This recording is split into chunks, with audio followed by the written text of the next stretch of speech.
Hello, hi, this is Jeevan Kumar Vishwakarman and you're watching Alien Brain English. In this video, I'll tell you why I think that Rahul Gandhi orchestrating his own failures.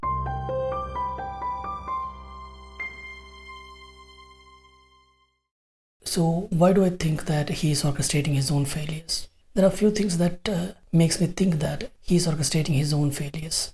What are those things? The first thing is, look how he talks and behaves on his own rallies. He shows no responsibility, gives no inspiring speeches to his fellow members.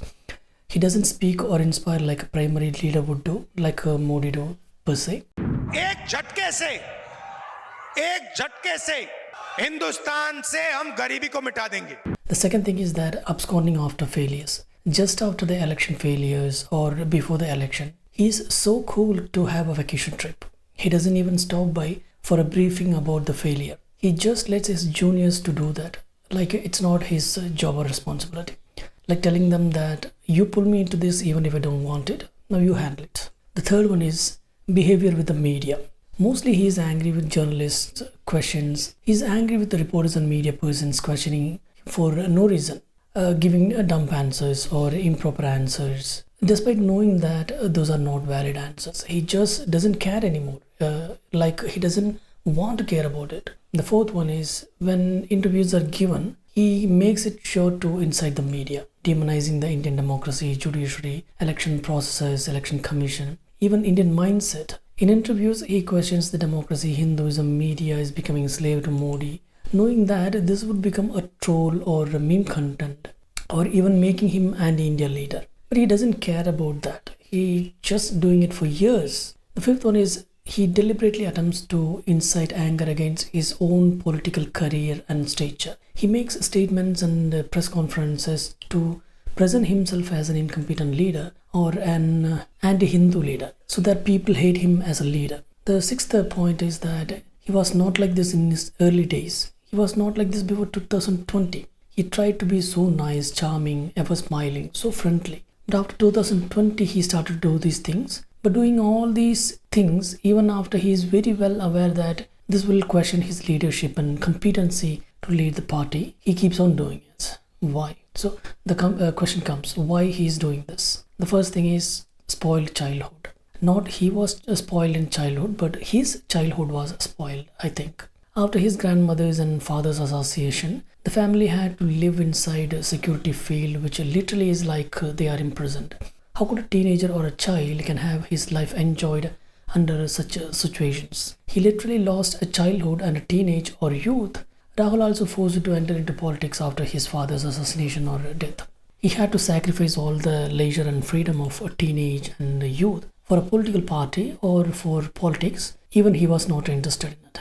Whether he is not a good student or not, he couldn't go to school or college like a normal boy or teenager, have friends, play outside, have a life like a human being. No freedom despite having all the luxuries, no normal life as he wanted it, as any kid would want it. His childhood and teenage was stolen from him for political gains and power games of the political party, that is INC. The next thing is his love and marriage. Like his mother's foreign origin was questioned, his wife's foreign origin also will be questioned if he ever marries a foreign woman. So he can't publicly love or marry a woman of his interest just for the political needs of one party. Even if he wants to love and marry a woman, he can't do that like a normal guy. He has to think and decide and choose a woman according to his political party and its policies and people's like. Everybody know that Rahul Gandhi had a girlfriend. Even he said himself, who was a Mexican. But he can't go with that relationship due to the politics. He had to drop that relationship,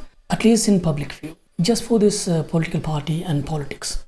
The other thing is, he was selected and elected against his will. He never wanted to be part of the politics. His mother was supposed to be the leader of the party and Prime Minister of India, but her origin was questioned. Indians were smart enough to show her the mirror and keep her on her limits. Priyanka Vadra was the next possible choice, but her bitter half Vadra spoiled it. So Rahul became the next choice for the leadership, as the INC is already lowered itself into a lower level where no one other than from this family could be the face of the party.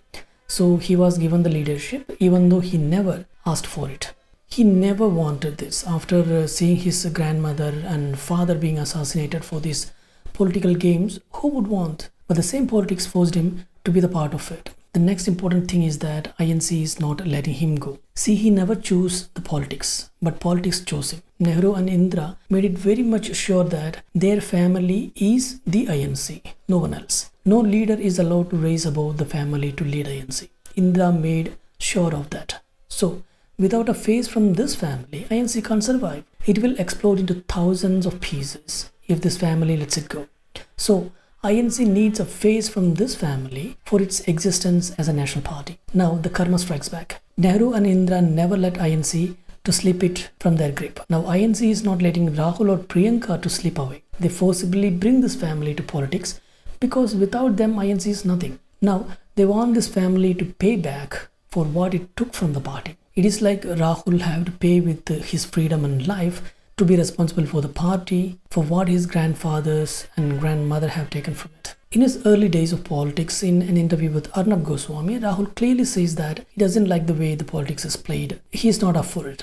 Once he even tore off the cabinet decision of making law to protect corrupt representatives, I think. That good-hearted he is. He wanted the politics to be pure and naive, like he is. But politics does not work in that way. But everybody said he is naive and not behaving like a leader, so childish and so on. Even his party members. But that is his great quality, being honest. And he want to be normal, happy, like everybody else. He was always smiling, friendly looking.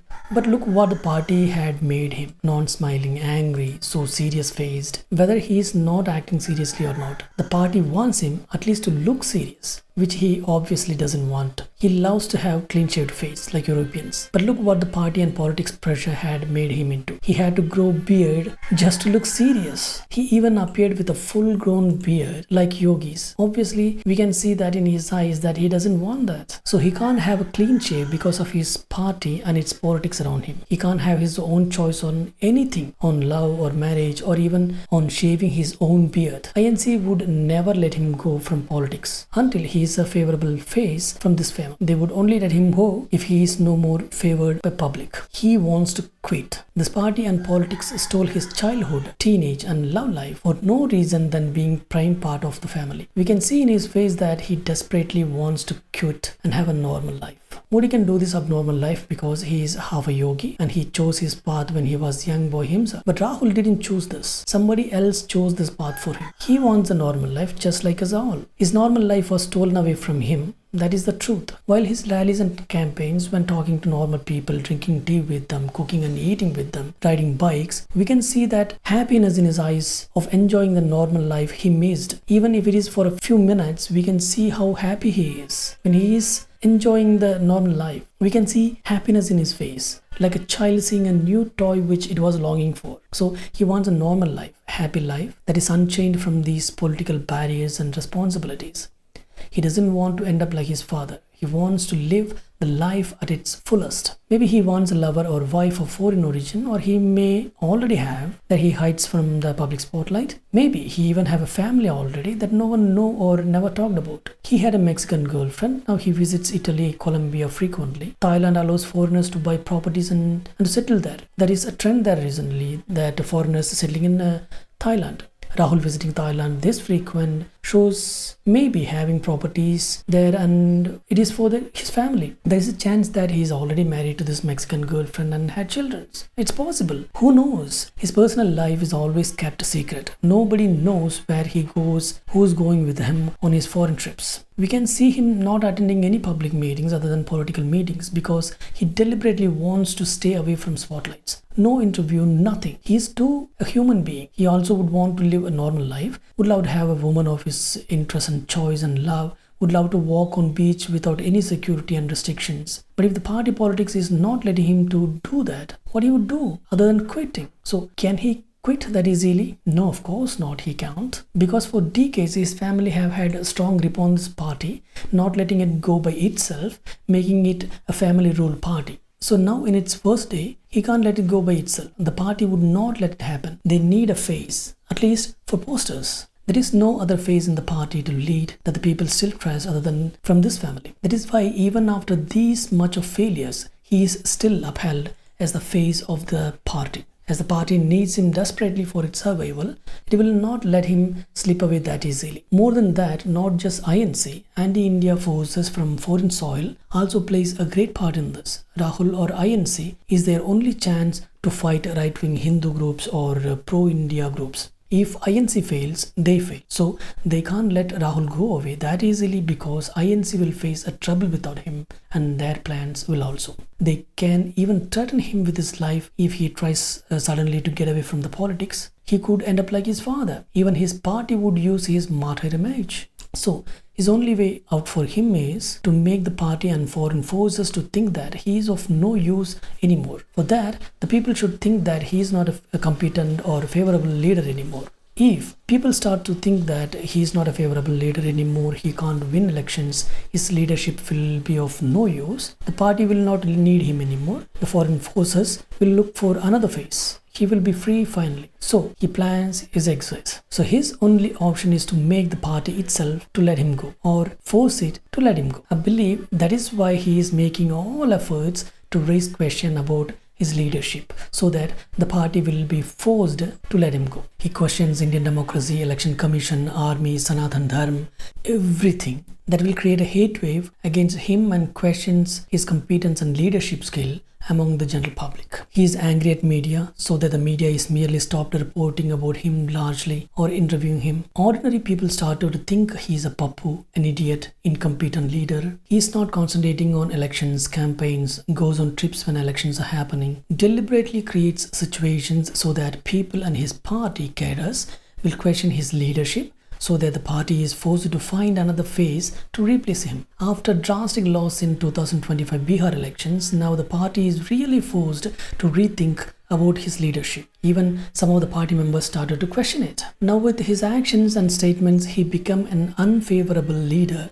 Even among the low-level party workers, even the foreign anti-India forces can't force him to be in politics because it is no use of them. Even if Rahul comes publicly to announce his retirement from politics, I don't think that party will stop him. They will let him go. That is the situation right now. That is what he wanted, and I believe that he succeeded in that. If the party is not letting you go, stealing your life, make it let you go by stealing their future. That's what he is doing. He is not a pappu. He made a brilliant plan and executed in 15 years and succeeded in it. Now, he can easily announce his retirement and have a normal life, just like any of us, anywhere in the world. No one would question or stop him. One's most needed prince is now just an unfavored leader, a perfect time to quit and have a real life. Then comes the biggest question and biggest of my point. Is BJP and Modi Shah helping him? I believe that Modi and Amit Shah knows his plan and need for quit, and they are helping him.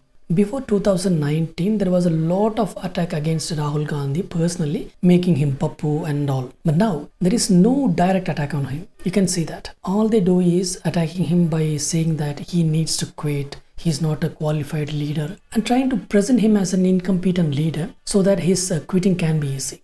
They promote Tharoor as new fight-worthy INC leader rather than Rahul. There is no news or pictures of Rahul's foreign tours. In this age of paparazzi, not a single photo of him on foreign tours is available. It is itself is a mystery. Even in the picture from Thailand that is recently circulated, he was all alone and he seems to be terrified about getting caught. With all the spy network around the world, BJP can't find who was with him. Are you serious? I don't believe that. Rahul Gandhi is not a private citizen. He holds a public office. Are his expenses are spent from taxpayers' money or not? Why BJP government not checking on it and making it public? No right-wing news channel is showing any information about his tours other than questioning him on his foreign tours at election time. Why they don't bother about what he was doing on the foreign tours and who was with him? Why? In this age of internet, it is very easy to find it, especially for a news channel. Even Arnab Goswami is not doing this. Why? So, BJP or Modi Shah deliberately helps Rahul to cover his personal life, making it sure that it does not come into spotlight, allowing him to enjoy his personal life in foreign soil. They must be very well aware that Rahul desperately needs to retire from politics and want to have a normal life. So, I believe Modi is helping him like a father would do. So, they ask Rahul to disappear frequently and act loosely on politics and decision making. Then the rest is handled by BJP, portraying him as childish, incompetent leader and making Tharoor as next desirable leader among the party cadres and forcing INC to find another leader than Rahul so that he can retire without any trouble or no one to stop him leaving politics. So I personally believe that Rahul Gandhi is literally want to retire from or quit from this power politics or politics itself and want to live a great normal life with his family that we don't know of yet. If so, I wish him all success and he succeeded in it, and I believe that he sooner will announce his retirement. It is right time for him to do now. Thanks for watching. This is Jeevan Kumar Vishwakarman and you are watching Alien Brain English.